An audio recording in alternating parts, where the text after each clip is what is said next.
하두셋. 안녕하십니까. 사마에럴입니다. 2018 알랭 시피오 필라델피아 정신. 역사해제 시장 전체주의가 지배하는 오늘날 사회적 정의를 되살린다는 것의 의미, 로마 제3번의 필라델피아 정신 회복을 위하여 한계의 의미 보겠습니다. 사마에럴 TV 질차 구독 추천을 부탁드리고 두부구독 재생 목록을 추천합니다. 한계의 의미, 불멸의 존재를 보증인으로 해서 필멸의 존재를 삶에서 정초하는 것, 그것이 법이다. 그것은 교의적 법 개념이며 따라서 윤리학적 법 개념이 134페이지. 호메로스의 오디세이아는 필멸의 존재가 불멸의 존재, 올림푸스의 신들을 보증인으로 해서 삶에 정초하는 이야기로서 그 자체가 교의적 법 개념에 대한 이야기로 읽을 수 있다. 중세 서양에서는 기독교의 신이 그 자리를 차지했고 그리스도의 신비체를 지상에서 흑화하는 국가라는 개념이 발명되었다. 그런데 국가를 다스리는 자는 신이 아니라 인간이기 때문에 어떻게 그 불멸성을 확보할 것인지가 문제로 된다. 왕의 두 신체 이론이 여기서 나온다. 왕이 필멸하는 생물학적 신체와 불멸하는 정신적 신체를 갖는다. 왕에게서는 생물학적 존재로서의 아버지와 아들의 관계가 아니라 정치적 존재로서의 왕과 왕의 관계가 된다.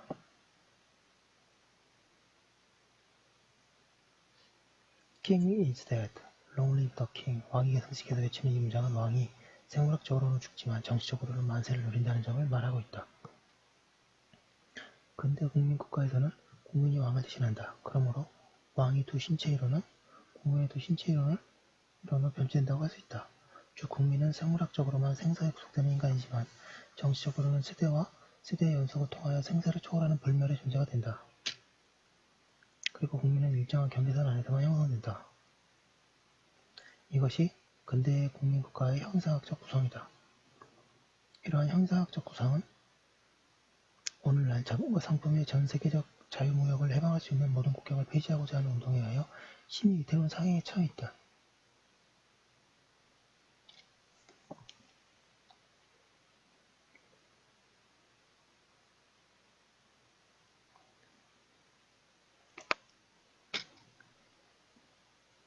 주스텐과 아이스는 미국이라는 사회를 투통하는 운동력은 프론티어 정신, 즉 끊임없이 국경을 확대해 국경의 확대는 기존 국경의 폐지를 함축한다.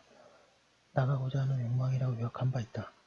근대 국민국가의 탈근대적 해체는 법률의 영토성을 법률의 인격성으로 대체하고 하나의 제도적 기반에 근거한 차별 없는 정의 대신 다양한 제도적 기반에 근거한 차이에 따른 정의가 주장되도록 하여 그림으로써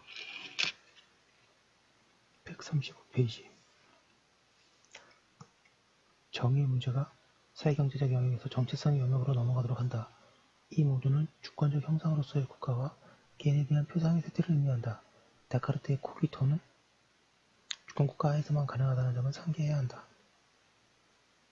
단일한 중앙통제는 해체되고 개발화된 협치들의 망을 만들어진다. 근대에 의미하는 것이 피라미드라면 탈근대를 의미하는 것은 네트워크이다. 그러한 점에서 탈근대는 봉건의 르네상스 혹은 재봉건화로 일컬어지기도 한다. 옴베르토 에코의 책 포스트 모던인가 새로운 중세인가는 제목 그 자체로 시사적이다.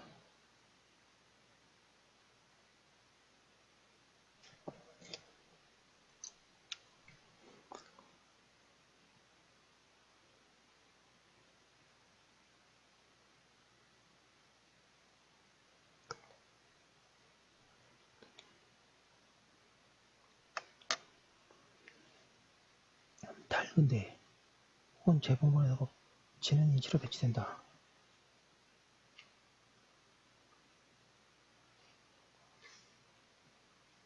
법치에서 각자는 초월적 제3자에 의해서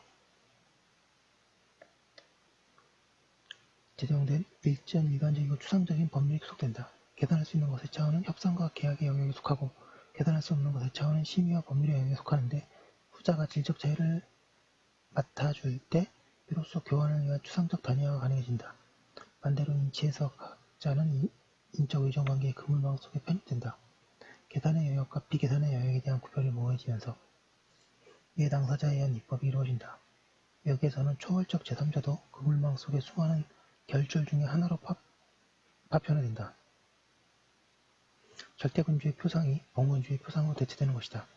봉건사회에서 종속과 보호라는 이중의 측면에서 봉건적 주종관계를 창출해내는 의식이 바로 서약인데, 이 서약에 의해서 탄생하는 상급자를 가리키는 말이 영주이고 그의 종속자는 그의 사람으로 불렸다. 오마주라는 말은 라틴어의 호모의 어원으로 프랑스 사람에서 유래한 것으로 그 본래의 뜻은 그의 사람이 되기라는 뜻이다. 봉건적 주종관계는 상대적인 것이어서 영주는 다시 상위 영주에게 서약을 함으로써 스스로 그의 사람이 될 수 있다. 가령 폴이 피에르 136페이지 에게 서약을 바치고 피에르가 자기대로 자크에게 서약을 받았다고 하자, 그러면 피에르가 폴의 영주가 되고 폴은 피에르의 사람, 자크는 피에르의 영주가 된다.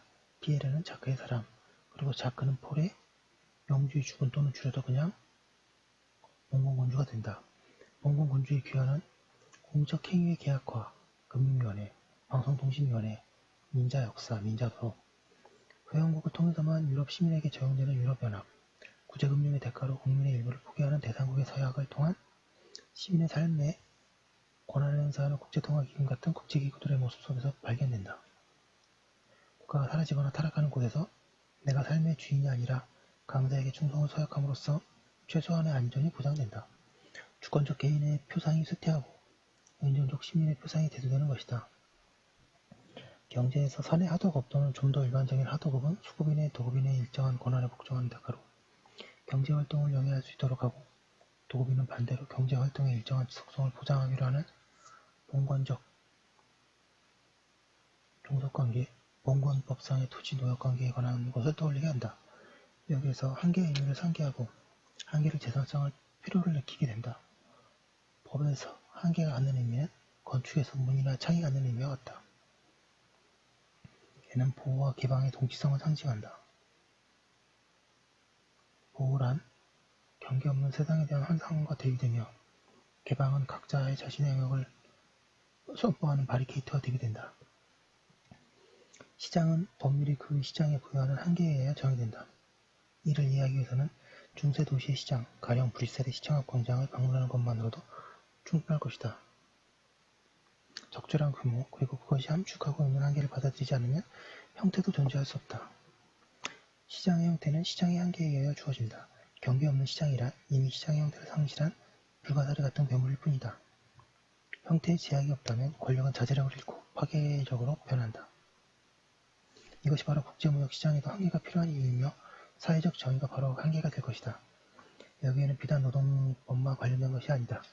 가령 137페이지 최근의 쌍용자동차 문제라든가 론스타의 외환은행 매각 문제에서도 드러났지, 기업의 존립 문제에 관심이 없는 대주주가 노동자들의 고용행치를 악행하기란 근로기준법 제23조가 갖는 억제력에 훨씬 상회한다.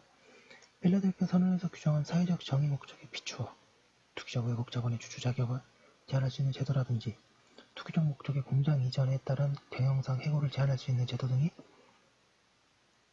마련이 필요한 이유이다. 또 다른 사례들은 이와 관련되는 항목에서 계속 이야기하겠다. 예, 지금까지 본 게 필라델피아 정신 회복을 위한 한계의 의미였고요. 잠깐 쉬었다가 척도의 의미 보겠습니다.